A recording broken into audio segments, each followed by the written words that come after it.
Welcome to today's segment of The Power of Money. I'm your host, Michelle Graves, nationally known as the Money Lady, and I remain committed to giving you, my viewers, cutting-edge information on financial issues, matters, and people that you need to know. So I welcome you into my world for the next hour, and we have an amazing show, as always, but this one is particularly special in as much as we're going to be talking about a disease that has become an epidemic in the United States of America. And that disease is Alzheimer disease. And I'm sure a lot of you have heard about it, may have family members or neighbors or church members who have been diagnosed with this terrible, terrible condition. But I felt that you needed to have the facts, because the truth of the matter is that Alzheimer disease will impact financially on a family, and you do need to know how to prepare adequately. So again, it's about having the good information to make you make informed decisions.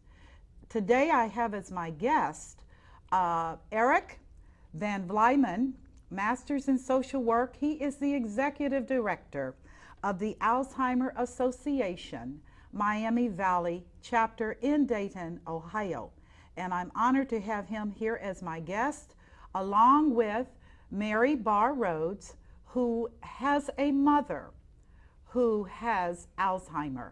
And Mary is a nationally acclaimed artist, and she had to make some very real personal and business decisions, including folding her practice to deal with this situation. So I'm excited about today's show, and just sit down and get a pencil, because there's some things you're going to want to write down and going to want to know about this disease and what you need to do. So I welcome you today. Sure. Glad to have you, and certainly glad that you were willing to be a part of our conversation. Where do we want to begin, Eric? Sure. Alzheimer's, I'd really start with it is the top of the top 10 diseases that people die from. It is the leading one that has no cure, and no treatment, and no prevention. No cure, no treatment, and no prevention. There are some drugs that treat symptoms, but they don't treat the disease. And we just keep, in the paper this morning I read, the newest trial did not show impact on people whose brains were already deteriorated. Maybe they're hopeful that they give them to them earlier. But so you have heart cancer, some of the other reasons that people, even Parkinson's, there are treatments for people. Their lives can be better. Stroke, whereas people used to die from strokes and stuff, they have the medications that if you get into the hospital in a certain amount of time, they can help the person. Alzheimer's, no cure, no prevention, no treatment. And I think that's one of the key pieces. The second piece that makes that the most frightening is that right now we have about 5.5 million Americans, and then with Mrs. Rhodes, we have 15 million caregivers in America. 15 million caregivers. Yeah, think about that. And that's just the people who are, right, so you usually have one main caregiver and a couple people in the family that are helping, but then you have the whole family. That's going to triple by 2050 to 15 million people as the baby boomers age, 10,000 a day over the age of 65. Correct. And that's, people say, well, is it new? Did it, why the big, because of the boomer push. Because as boomers age into 65, we've allowed people to live longer, but now we've created a situation where our health and our heart and other things have kept us alive. For some, this disease comes by nature at the highest amount through age. And so, so we're looking at tripling. And as you said, this impacts families emotionally, physically, and financially, and they're not prepared for it. Can I ask the question, because I have been a student of Alzheimer since the early 1990s. It was just beginning to show its face, and I was interested in it primarily from a clinical perspective, trying to understand how the brain worked. And when I saw under microscope what the ganglia looked like of a person with Alzheimer, it was horrific, absolutely horrific. Are there any indicators as to what causes this thing? No. No indicators. So we know what it looks like. We do. When it's done. We know now, the research, we just had an international conference this July, and so the research is pushing back. So they're trying to go backwards from what we see to what are the processes that lead to that, but we still don't know. The amyloid plaque, which clumps up in the brain and causes problems, and then after that the tangles within the neurons begin to break down. Right. And so basically the brain cells lose function over time in a pretty consistent pattern. It's never perfect, or everybody experiences a little bit different. The key with it is that we now have biomarkers that can catch this disease before symptoms.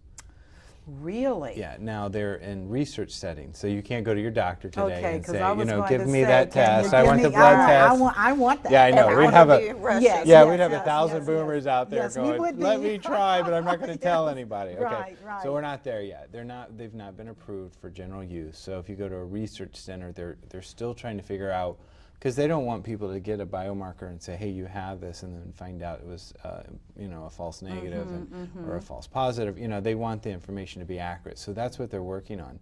We know that this disease, though, starts probably 20 years before we see the symptoms. It's probably a 30-year disease. So by your 50s, your 60s, you might have those plaques and tangles starting to accumulate. So, for instance, with the drug that came out, and after years and years and hundreds of millions of dollars of investment, they found it didn't work. Well, one of the reasons they think is they're giving it to a person after we've seen the symptoms. Well, once the symptoms are coming, the brain has already lost a certain amount of ability because of the destruction to the cells. So one of the ideas is if we can get people to detect earlier, then we could try trials on people much earlier and not wait until the destruction has happened, but try to get it to intervene before, when we can see the very early clinical symptoms, and that can only be seen through the biomarkers. So it's really interesting. And so, as with the Alzheimer's Association, we have an entire awareness campaign now as early detection matters. And so we're trying to even move the bar up a little bit, but we're not yet to the point that it's going to be to the clinical precursors, the biomarkers that we talk about. Question, and that is, since there is no cure, and I hear this a lot, aging brings its own challenges. I do not do at 60 plus what I did in my 20s. That's good and bad. There's some things I don't want to do in my 20s. Right. I don't want to do that. But the question I have is, with aging also comes the issue of memory. Your hard drive is full. Sure. And so names and recollections are not as crisp as when you're younger. Why? Because you got a lot more inside. So what would you clarify for my viewers when a doctor says, oh, they just have dementia, which is often tossed around, as opposed to Alzheimer, which is my understanding is a subcategory of dementia. Can you give some information on? I know. I love it. Most people don't get it, so I like that. Okay. Okay. Well, let me talk about two things, or three categories instead of just the two. The first you mentioned is age-related memory issues. Yes. Right. So we used to go out. Our 10 warning signs. One of them used to be memory problems. Okay. Well, I would go out into a group of seniors and do a talk.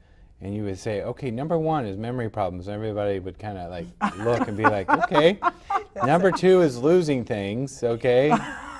And then number three is forgetting words. Okay. Okay, so now how many people over the age of 60 now have Alzheimer's, right? Everybody. Everybody. They're sitting in their chairs going, dear God, get this guy out of here. So a couple years ago, they changed the They changed the 10 warning signs. They made them better. And so now it's memory problems that cause, memory issues that cause problems in daily life. Okay. Okay, so as you age, your knees slow down, Yes. Right? Your metabolism slows down, Uh-huh. and that's what I at least blame my problems on. But so those things slow down as you age. Well, so does your brain. So you said it's not as crisp. You might take longer to recall. Yeah. Interesting that studies actually show that as you age, though, once you get it, you will retain it far longer than a young kid who can pick it up quickly. They'll pick it up quickly and out it goes. As you age, when you learn something, you have a much higher chance of retaining that. And so that's a positive. That's a positive. Yeah. I like got that. asked. I'm doing a talk. That when has you're meaning. older. Absolutely. And so, well, because you want to care about what you're learning. But Yeah. anyway, so on to the issue is that as you age, what happens is if you start worrying about Alzheimer's, one of the things that stores information in your brain is being relaxed. So when you're anxious, things don't store as well. Well, I think sometimes what happens is people start worrying, and once they start worrying, right, then every memory slip they have, they begin to worry, and then they get anxious, and when you get anxious, your memory banks aren't encoding everything as well. That's very interesting. It's interesting, isn't it? That is, I think that's very interesting. So we do a whole Eric. talk, we created a talk called Creativity, Aging, and the Brain, and so we talk about these three aspects, and then how, as you age, you bring creativity in to bring the best out of your brain and the best out of your life. And so anyway, so that's the first part, and I've found that as I start to share that with a group, they're like, oh, okay. So the next stage is when your memory is causing issues that create problems in daily life. Now these are the things that we see. Somebody who's out driving and they get lost. Okay. So, somebody who's told, right, yeah, that happens, but they're going to the grocery store a mile down the road. Oh, now that's a problem. Okay, that's a problem. Yeah. They, we've all kind of repeated a story before. They repeat the story and they have no clue that they've done it. You see things with judgment in the early stages. What happens is the memory issues that they're having, and memory is not just short-term. There's long-term, short-term procedural. So you process. That's one of the reasons driving's impacted in the early part. So you have these issues with memory, but they begin to cause problems in day-to-day life. Families pick up on it in the early stages, but they just think mom's getting older, and so they start helping. Right, so mom's not getting the food into the house like she used to. She's not eating well. So they start helping. Well, that's actually an issue of procedural memory. The process of getting to the grocery store, making your list, ordering what you need, having it, bringing it home. That's a whole issue. Keeping your house, making sure the grass is cut and things are taken care of. You start seeing those things slip, and everybody again chalks that up as just normal aging. If they're physically able to do it, but they can't somehow seem to coordinate it, that's where that procedural memory comes in. Of course, that's called procedural memory. Yeah, executive functioning is another way for it. It's the ability to order steps, and that begins to get impacted by the disease, and that's why you see a lot of 10 warning signs. So that's where the difference is you might be having some memory slips and stuff. You might be concerned about that. If it's not impacting your day-to-day life, you don't need to worry about it. If you're working, I got somebody stop me and said, I know somebody. Actually, I was home with my brother, and he said he was talking to somebody, and they were actually, this woman was working in a job, and she's done this job for 25 years. Okay. They were sending her out with a list. They had to get her a list of the 3 things she had to do when she left. Now, they never had to do that before. And then they'd send her out, and then they found out they'd have to send her with a list of the 3 things and then what to do under each of the 3. Okay. Right? Actual implementation Actual steps. implementation. Okay. That's a bad sign. Okay. There's something going on. Okay. So now that leads to your question, is that dementia? Is it Alzheimer's? We know this, that dementia is, as you said, it's really, it's the broader category. It in itself is not a disease. There's always something that causes dementia. There's something behind it. There is reversible dementias and irreversible dementias. So reversible, drug interactions. There are actual drugs, the acetylcholine that is worked on, the drugs that we have now work on the acetylcholine in the brain, and they allow it to kind of stick around a little longer, and that helps our memory. So there are drugs that work against the acetylcholine that dry it up, namely incontinence drugs. So you get a person, right, 65, 70 years old, they might have a problem with incontinence, they go in, the doctor gives it to them. 3 months later, they're coming back saying, I have memory issues. That doctor says, okay, let's write a script and put you on the Alzheimer's drug. And that's what's happening, is without good diagnosis. Wow. That could be completely reversible. My goodness. Okay, so drugs, yeah. drug interactions, so you could Okay. get on some, when I used to work with a facility and we'd get somebody in, sometimes they'd come in with 17 different drugs. Oh my goodness 22, gracious. 24, 12. I mean, you see it all over the place, okay? There's got to be some bad mojo in the medicine there. Oh yeah. Okay, Yeah. so one of the first things you want to look at is drug interactions. Is there some drug causing it or a combination of Okay. them? Depression, and this is really what's hard. Dr. Lawhorn, who's on our board and does a lot of assessments, he's like, this is the very hard part. They're older, they might be 65, and they're depressed. Are they depressed because their memory, because depression kind of goes along with Alzheimer's. Are they depressed because their memory is slipping, or is their memory slipping because they're depressed? In the early stages, it's hard to differentiate. So can depression, long-term depression, be a trigger for this potentially? I don't know if it could be a trigger for it, but it can mask. So, right, so Okay. we know if you have depression, you're going to want to socially withdraw. Okay. Right. Okay. If you socially withdraw, that's bad for your brain. So let's say you're 70 years old, right? A good number of your friends have died, Yeah. right? So your world's starting to shrink a little bit, and that has its own issues. Your knees aren't working as well, so you're not wanting to get out. So you start sticking around the house and watching too much of any of the news stations. Any of them will make you depressed. Right. And so, That'll do it. yeah, watching all those news stations all day. Uh-huh. So you sit around, and then you start getting into depression, and then the depression, right? That's isolation is the worst thing you can do for a person's brain. Just a healthy, normal brain. Isolation really does it in. Now, if they have some clinical Alzheimer's underneath it, it could kind of, it could expose it. Or it could just be masking. So that's where it's really important, so just having memory issues is not the deal. It's really important to get a good diagnosis to understand. So there's the irreversible type, or the reversible types. Okay. Okay, and dementia. those are a couple of the common ones. That's why you Okay. go and see a doctor. And so A if you're, gerontologist, perhaps? we have a list of doctors at the Alzheimer's Association if people call our helpline. Okay. And What number is that? that's 800-272-3900.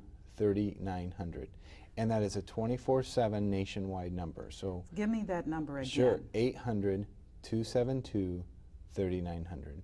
800-272-8900. Yep. Viewers, you want to write that number down.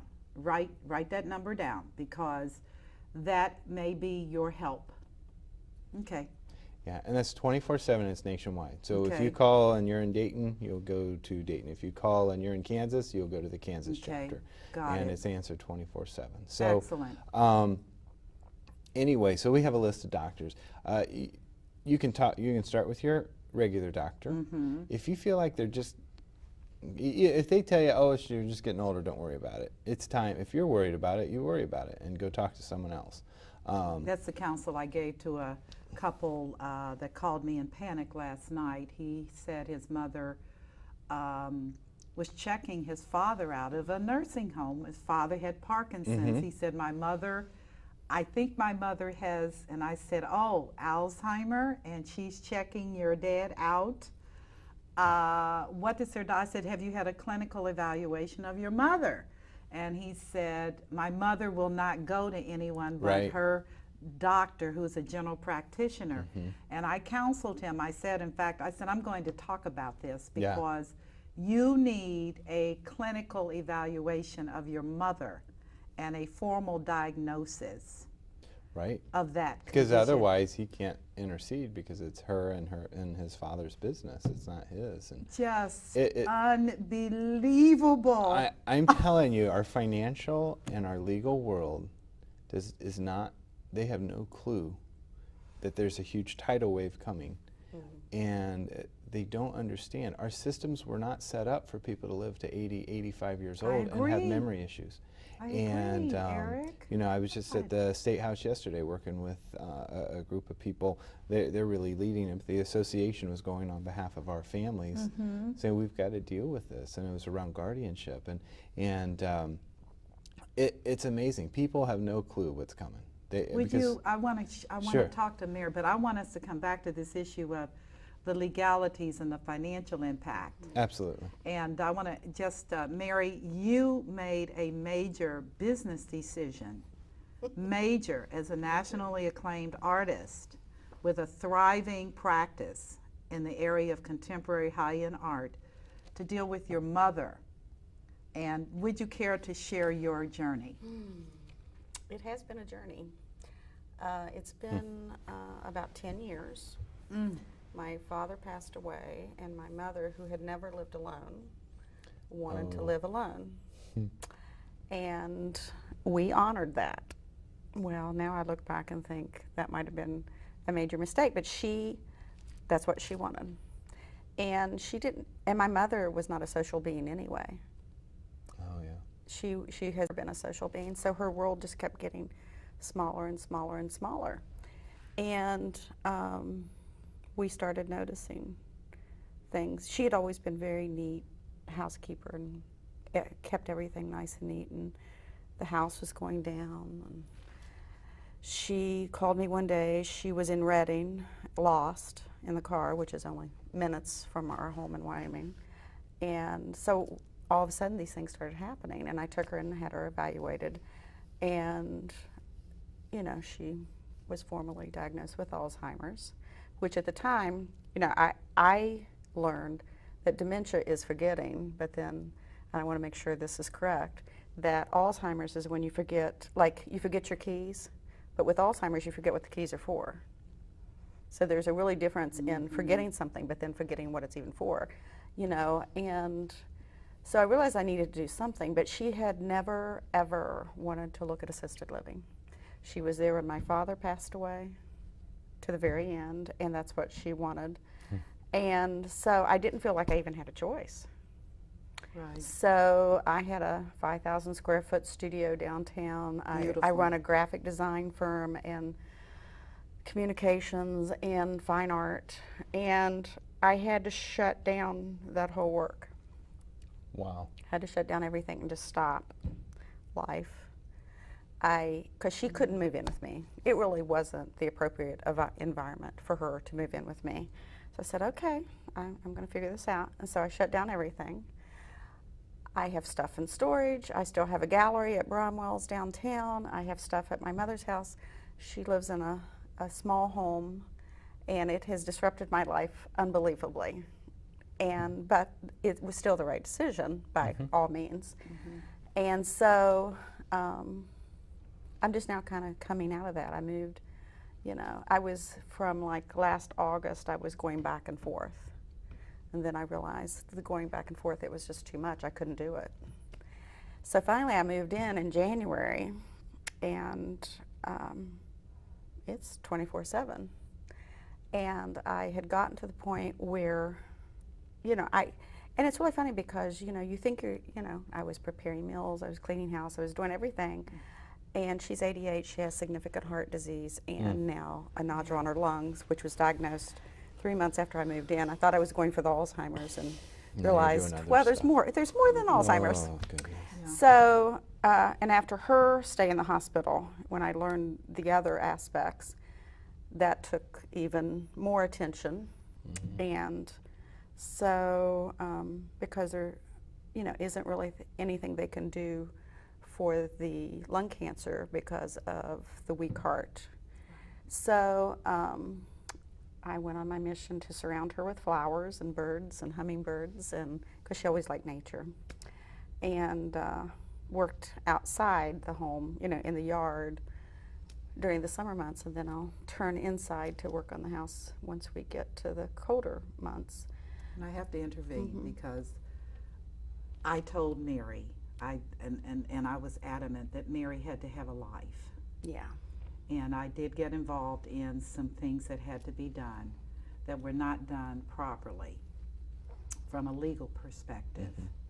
And I brought that dimension in. And I think qualitatively we are seeing a shift. Thank goodness. But thank goodness, because Thank goodness. you do know the caregivers. A shift in quality of life?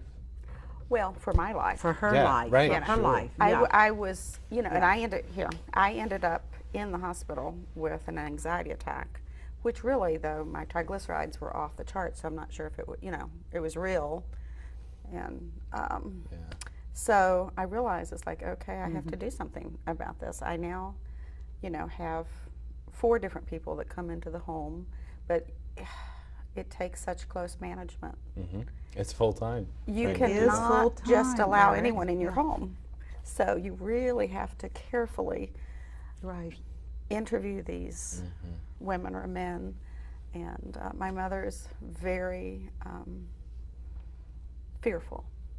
She's very fearful anyway and very anxious. Yeah. So, and she likes everything very routinely. She was a little obsessive compulsive before, and now with this, With the Alzheimer's, you've got to Maybe you have want to structure. talk about that. everything talk has about to the be structure very, and that, very 'cause linear. I had shared with her as well as with others that one of the observations I've made over the years, Eric, with this dreadful thing is you cannot bring people into their environment, change their environment, make moves, including travel, which is let's go on a trip. Right. It will be a trip. You'll go on a trip. You'll go. You'll regret your trip. You'll be years so to come. sorry. But can we shift back? I Yeah. wanted to hear from Mary because, and I brought her on because I respect her as far as her decision. I watched that whole process, and it's a decision that many people are going to have to begin to make. And are making. And every are day. making. Yeah. And they're not making them with coaching or advice, they're just winging it. And you really can't wing this thing. Well, and, let me talk about that. First, I just Okay. want to honor you for Yes. how you've done. Yes, isn't that amazing? I find no greater joy. I've been in this business 20 years. I find no greater joy than working with the caregivers Yes. who give so much. Yes, I've they run do. an adult daycare, so I partner with caregivers. I've been at the association, worked at a nursing home, and I'm always astounded. So kudos to you because Yes. there's nobody out clapping for you. And, Right. So at least personally and from the association, we applaud what you're doing. Here's the thing. We've determined, we really believe that with the right amount of information, education, and support, Okay. that we can help caregivers and people with dementia live better lives. Okay. Qualitatively better Because lives? of Okay. just exactly what you were saying. Okay. Because we know, we have Dr. Mary Middleman come in November, and she's the leading psychosocial researcher. She's found that if people with a blind, it's a full research, and she found that people who had a plan, who met with somebody and put a plan together and put some support and education, they were able to keep the person home 18 months longer. Oh, You talk about making a that's difference good. in your finances. Yeah. Oh, yes. Right? Oh, yes. So, so we're really excited to have her in November because that's just groundbreaking. I would like type you to of- extend me an invitation. Absolutely, I will definitely absolutely. And so, at the Alzheimer's Association, we have staff. We have the 24/7 helpline, come. Yes. and I go in. I'll talk to our helpline staff, and I'll be like, "What's going on?" And they'll say, "Okay, that was a 40-minute call." Wow. And, when I used to do the helpline, I'd get a call and it'd be 40, 50, 60 minutes, that first time call. And they'd get done, they'd apologize to me. Like, Like I'm sorry I've taken your day. I was like, well, that's actually what we do. But even more than that, that's what we want to do. I mean, Right, this is not right. like we're having Yes, to, yes. just take the phone call Yes. because we have to, but it's our passion. You will not find a more passionate group of folks than at the Alzheimer's Association to really deeply care. But also to then connect, because it's that information. And I was at a support group. I used to do a lot of the teachings in the area on the education and about the disease and going over the brain and resources and all of that. I love that stuff. And I had this man, he came into a support group, and I was out visiting, and he was talking about his mom, and he literally beat the table. Oh. He was angry. She's doing this on purpose. She's doing it to spite me. Have you felt that? And you just like, Yeah, I really know better. But yes, you know better. You know better, but it does. That of doesn't course. change it, right? And Right. so you're like, and he was angry, angry. He came in that group, pounded. He's a big guy. He's pounding on the table, and I was like, okay. You know, so we took time. We listened to his story. I came back and I did an education. I did an education. It's like a month or 2 months later. This is up one of our northern counties, and I was describing the brain. I was going through how the brain cells die with pictures. Oh God, yes. And all of a sudden he stops. A little tear pops up in his eye, and he says, "I get it. It's not right. her." It's not her. That's powerful, Let me tell you, Eric. when you're able to help a family make that connect, it changes you. I mean, and it fuels me, at least from my position, to do whatever we can to reach more caregivers. And so we are adamant now about trying to reach out and trying to create awareness so that more people will give us a call, because we know with the right amount of information, education, support, we can help a person live a better life. And that's what you know, when you gave her that, Absolutely. there's information, education, the support. When you gave her that, right, it led to the caregiver having a better life. If the caregiver has a better life, they can keep them home longer. Yes. You talk love about Mary. helping finances. She is, I know what I do in terms of the money side, Right. and I'm very committed to the power of money. That's what the show is about.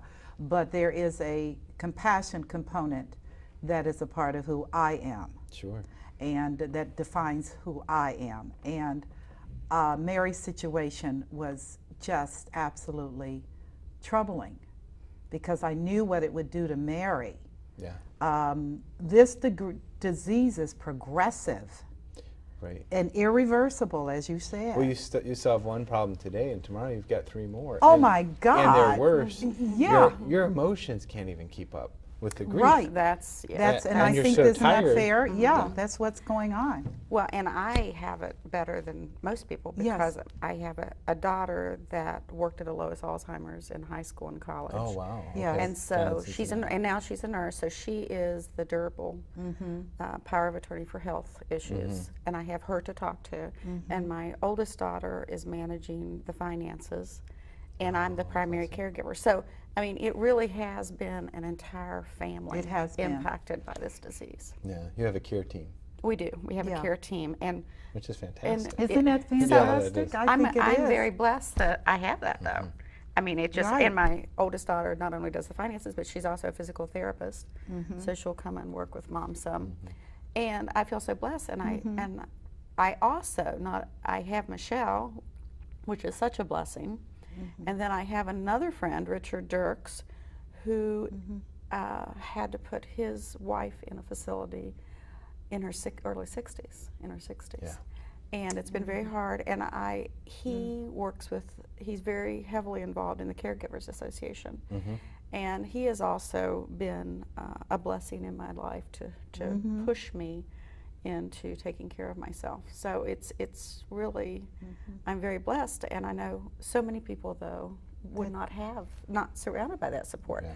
And I can't imagine if you were trying to do this totally alone without any guidance. And we see that. Oh, Just think last year, our years from July to June, we had 1,050. Now our area, we cover a 9-county area Okay. in western Ohio. And we took 1,050 new people into our system last year. We're shooting Woo-wee. for 1,200 this My year. God. 1,050 new people who've called us, and this is in a 9-county area. Our county is 1.2 million in total population, estimated 30,000 people with the disease. And each story is unique. Each story is valuable, and we're just scratching the surface. We haven't even touched. And my dream and vision for us locally, and I know as the Alzheimer's, is that we continue to push to reach out so that no one has to go through this alone. I think that is so admirable. And I know you can say, well, this is our mission, but I'm going to tell you that there is not a day that goes by now in my private practice where I am not getting these kind of calls. And as I said, the couple that called me at 5:30, and I had an incredible day, and actually I was in my bed It was answered such a long the day. phone, and I said, hello. And they were like, is this Miss Graves? I was like, yes, this is not sounding good. And they went on to just about their mother, and my dad's coming home, and he's got Parkinson's. And mom checked him out because she wasn't going to pay. And I was like, whoa, I am not functional right now. And remember, you're not alone as a professional. Exactly. And Right. that's why, Right. our 800 number is crucial. And, last year we processed through our helpline 1,800 individuals called us for help with almost about 5,000 to 6,000 calls. And Oh my goodness, Eric! if you all call need us, some more money. Oh, hey, I like that. Yeah, but yeah, it's you not gotta just staff for not up. just for Yeah, ourselves, yeah. but just to grow, because we know this is going to triple. I know it is. And, Oh God! and I Scary swear, part. I go to church. One day I was at church and there was a line. I literally had 3 people, 1, 2, 3, come and talk to me about their parents. Now, I love it. It's never a complaint because I love our friends at church, Right. and like you, I mean, they're going alone. If I can be a support, I don't care. That is so amazing. I'll do that. But it's like, it's mind-boggling. I mean, I see it everywhere. I hear it. Of course, I work there, so I think about it all the time. But I think that the general awareness in our community has so increased, and we're working on that too. I mean, we're literally we count the number of media impressions that we get, not because it's about the number, but it's because it's about impact. the message. Yeah, the And we impact. know Yes. the other thing that's important is as more people talk about it, more people stop hiding and can come out. Right. And that's what's really Right. beautiful is when you get a family that's, they're pretending it isn't there, and you start working with them. And all of a sudden, once they stop pretending, they're ready for help. Let me ask you a question on this Immediately. subject. Immediately. Immediately. Well, yesterday. Then they Okay. realized they should have told you Immediately. 3 years ago. Yeah. Immediately. What comes to my mind, and as I'm looking at this disease and the denial that so many families are into, there are people that have active Alzheimer that are driving cars. Absolutely. The family Yeah. will Oh, not yeah. take away their car. Well, let me hit 2 issues Okay. with that. There are people with Alzheimer's who are so early that they're still able to drive. Okay. So we have an Alzheimer's Association early stage program, because now we're starting to get people call us and say, I have this disease. Oh my goodness. 7 years ago, I took my first phone call, and this lady called, and she said, you talked about us, but not to us. And I was, I was like, in the cow fly over the moon, I mean, what's this about? And she says, I have Alzheimer's, and I came to your program, and you talked about me, but you never talked to me. And I was like, whoa. And so we started creating early stage programming, because now we're getting people calling, because they are identifying earlier. So there are out people driving, but there are also the folks out who are driving that shouldn't be. And how do you know the difference? How do you know the difference? Yes. This is Need what to I know. would tell Okay. you. If you don't want to ride with them, then it's time for them to stop driving. Okay. Okay, I had somebody, they said, well, That's a good one. I'm not sure mom should be driving. And I said, well, do you ride with them? They were like, no. And I was like, why would you put them on the street with my son? Right. Right. If you're afraid for your own life, With them. with them, why are you going to put them on the street with my child, Right. my wife, my family? Right. Just get in the Our car with neighbors. them and take a short drive. It'll show up. Really? Yeah, you'll know. Really, you It'll will show know. up. Now, the real reason they don't Okay. do it is because that person is still semi-independent, though their Yes. judgment is bad. They're not adjudicated incompetent. There's nothing that says that you can just go and take. We've had people who've disarmed a car, moved cars. The person calls the police, and the police go and tell the family, if you don't return the car, we're arresting you for theft. And they're like, but yeah, that's what I'm saying. The Wow. legal and financial system is not prepared for what's ahead of us. I gave my brother Okay. the car. It disappeared. It disappeared. So, it Yeah. just wasn't an option anymore. Yeah. It was gone. And I told her, we're giving the car to David. Yes. And some people get it. Now, on the other side, we're starting to get people. We've had people with this disease hand the keys and say, you know what, I can't do it anymore. Right. Really. And what's interesting is people, as they accept that this disease is around and that they might have it and that they do have it, what I find is then they can give their children the gift and their spouse the gift of walking through this disease with their head up and living the best life possible as they go forward. With no shame. With no shame. Now, would I That's do it? I'd probably hide like a chicken. I mean, I don't know. It's all theory for me, right? It's all theory for us. Right. But Yeah, I'm starting to faced with see, it. I had a friend, they weren't telling his mom. They wouldn't talk about Alzheimer's. And they said, should we tell her, shouldn't we? And I was like, here's the deal. I was like, when you go visit, nobody talks to her Right. because everyone's afraid they're going to say the word. And I said, so what you do is, even though you're around her with love, you've isolated her because there's fear. Right? You can't share love with fear. Ah, that's good. And I said, That's I said, good. now, if you tell her, you better be prepared. She might be upset, angry. I mean, so I'm not telling you it's going to be easy. So he went to see her, and he came back. He's like, we told her, and it's like, wow, it changed. Everything changed. Right. And she's like, her response was, oh, that's what's wrong. Thank you. Right? She right. was She was thankful. relieved, probably. If a family can come out and talk about it and deal with it, and then again, we have staff that will sit down with a family and help them care plan. That is We wonderful, go through the Eric. stages. There's 7 stages according to Reesburg scale. 1, 2, and 3 are 1 is normal, and 2 and 3 are preclinical. That's what we're talking about. 4 is the earliest stages where the person might notice and the family might. And we will train families on those stages. And this is really important for financial planning because I can walk you through the stages and then I can tell you how you need to plan financially. We do a whole training on resources and I lay out, if you spend X amount of money at home Right. with a little daycare and a little home care, it would cost this much. Most families hold all resource till the caregiver is in the hospital, sick. The second leading reason for placement in a nursing home is caregiver health, Yeah. right? The first Yeah. leading is the person's health, right? They have something, a fall or something, so it makes sense. The second leading reason for placement in a nursing home is caregiver health. Wow. And you know, we try to teach if a caregiver can take care of themselves, what you did, Mary, is perfect. You have a team. You've split the duties. You know, most caregivers try to do everything themselves. And Oh, I- God. I see was it trying. over and over. I- Yeah, yes, you Yeah, was. I I'm was trying. trying. yeah, until you're dead, and then You you know, know. and then you have to, and then you're And still Mom's trying to here, hold on. yeah. So From the grave. again, this is where I keep coming back to this phrase. We really believe with that right amount of information, education, and support, that we can help a caregiver live a better life. And I mean, that's part of what you do, and so we're about connecting with others in this community who believe that as well. Can we talk about the issue of the legal? Because I found that fascinating before we were on camera about the your experience with going to Columbus, but the definition of if a person is not legally determined to be incompetent, and what that process is about, and how that can be used. Yeah, this is a real messy one, both in financial decisions and in healthcare decisions.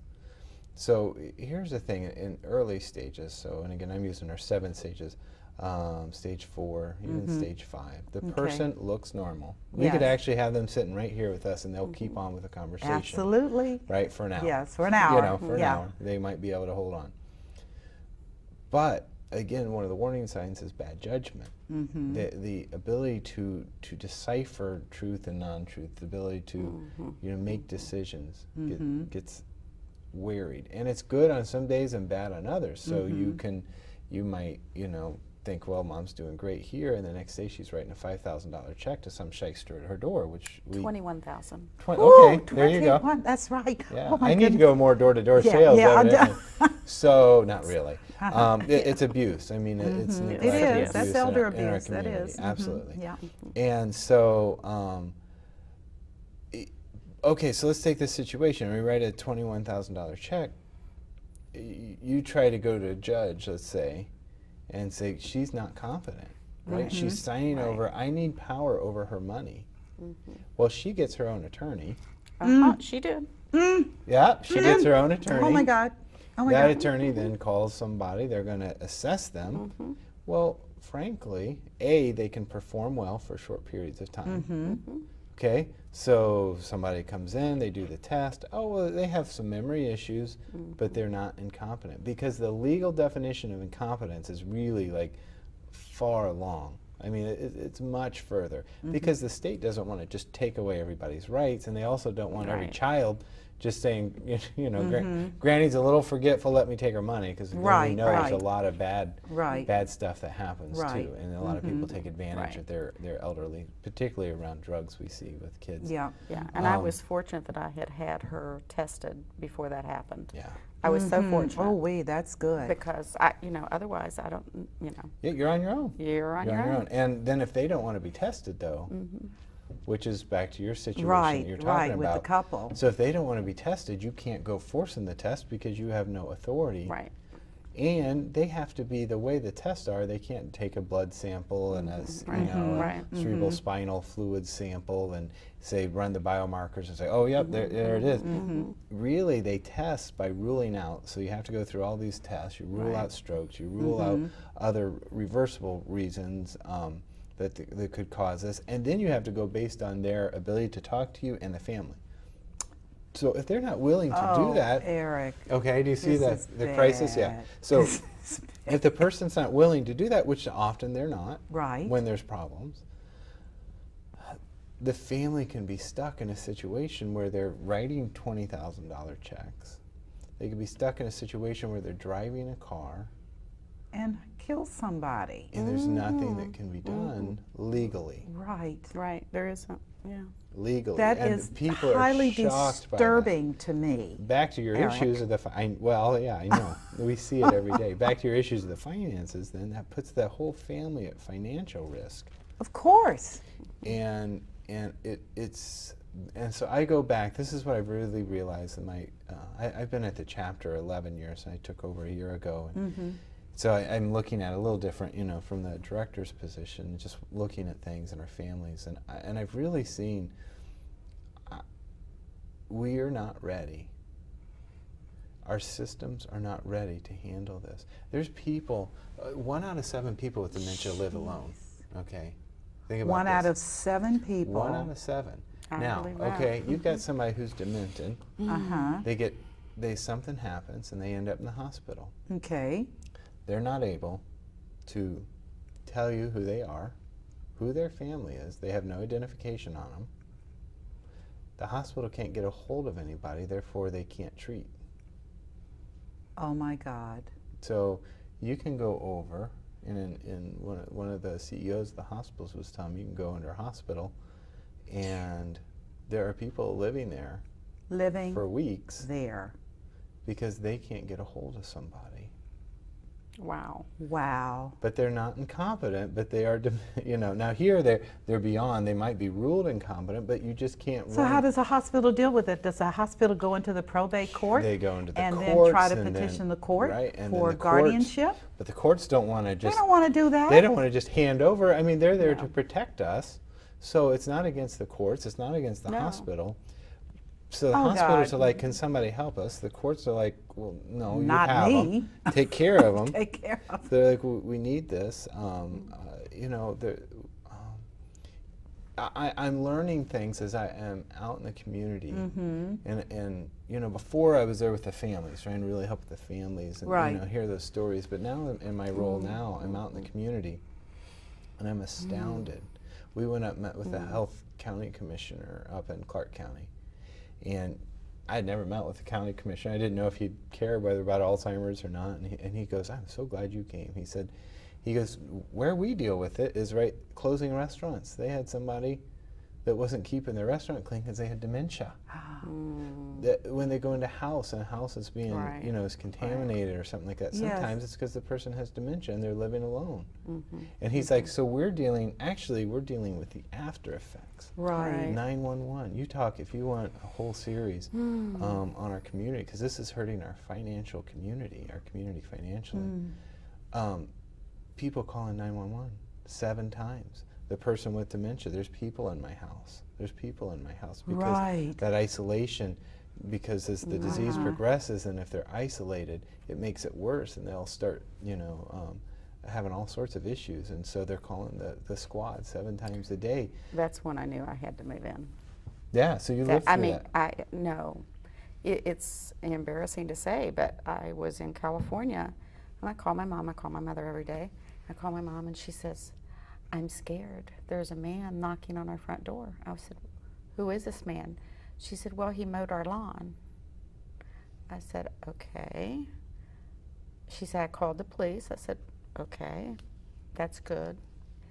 And my daughter just luckily was at Wyoming High School. She helps coach softball. She's literally a minute, 2 minutes from the house. I had her run over there immediately. Mm-hmm. She had this man mow her lawn, and then he wanted to be paid. She had no money to pay him. And he was angry. He wanted his $20. Mm-hmm. And the police came, and of course my daughter gave him the $20, and he went away. But this man was he had just gotten out of Talbot House. He could have been dangerous. Mm-hmm. And it's just like, but they don't know. They do not have the skills to get through a situation like that. But you just can't go and yank their independence. No. I understand the legal. I truly get it. It is. But I'm telling you, this is a house of bad cards. Mm-hmm. Mm-hmm. Yeah. Because, in my estimation, given the fact that me and Mary are both baby boomers, I mean, no question, and there are 10,000 of us a day exiting, and many of us are Alzheimer candidates. Yeah. No question. The numbers are just staggering. Mm-hmm. And if we do not have a health care system, because long-term care is not covered by Medicare, and you tell seniors this over and over and over again, which is, I am so sorry, Alzheimer is not under Medicare. Right. Alzheimer is custodial care, long-term care, and if you do not have the financial provisions through long-term care insurance or your resources, then you are going to spend down into Medicaid, which is for indigents, people that have nothing. And families kind of go through that like, what? Oh no, I've got Medicare. It does not matter. Right. Medicare is not going to cover Alzheimer. Correct. So it becomes just a very difficult situation. It does. In the remaining time that we have, I'd like for you to kind of give a summary, because we cut you short on those other points. Can you go through those and then again give your number for our viewers, and let's conclude this with the hope that family will step to the table. Sure. So let me just sum it up this way, that if you have memory problems that are causing concern and really causing you problems in your day-to-day life, there could be a concern. That's a great place to give us a call. If you see it in a family member, call. So our 800 number is 800-272-3900. 800-272-3900. Yeah. Got it. And honestly, that's where I tell people, just start with us. We don't do everything, but we'll connect you. We'll connect you to doctors, we'll connect you to resources, we'll connect you to education classes. We will try to connect you to support groups, our staff where we can sit down one-on-one. So regardless of your situation, we can get you connected in your community to help.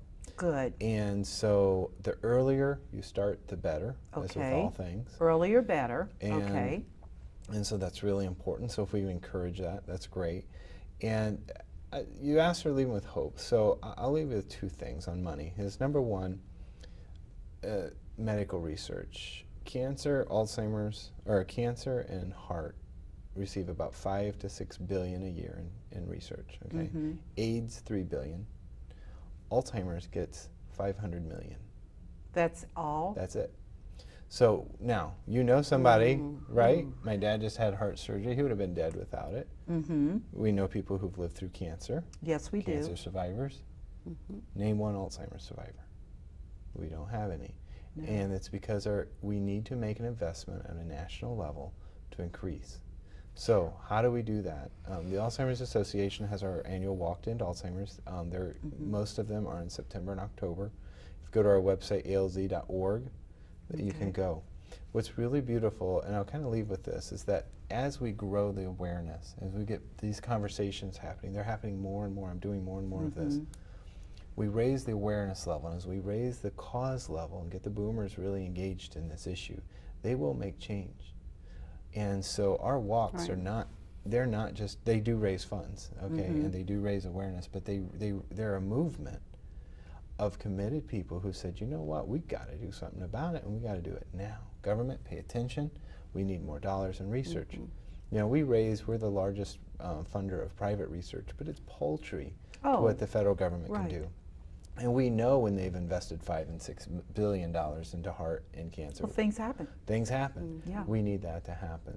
So what's really beautiful, and kind of with this picture of the walk, is they started, it's branded across the country, that when you come now, and when you come, you're given a flower based on the reason you're there, and you get a certain color. People who've lost someone, you know, there's thousands and thousands of people who've lost their loved one already to this disease.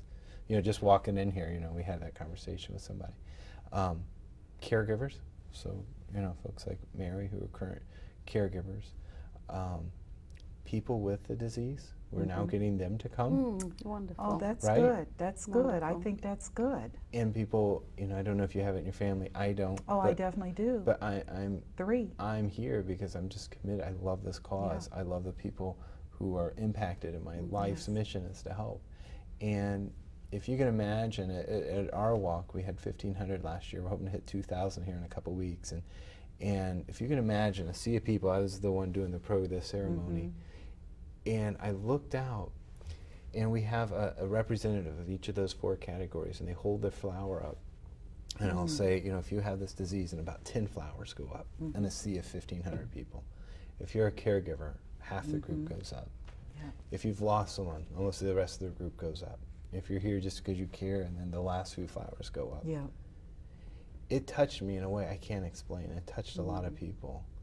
And I hope that that's the beginning of the movement that ends Alzheimer's. The end of Alzheimer's starts with me.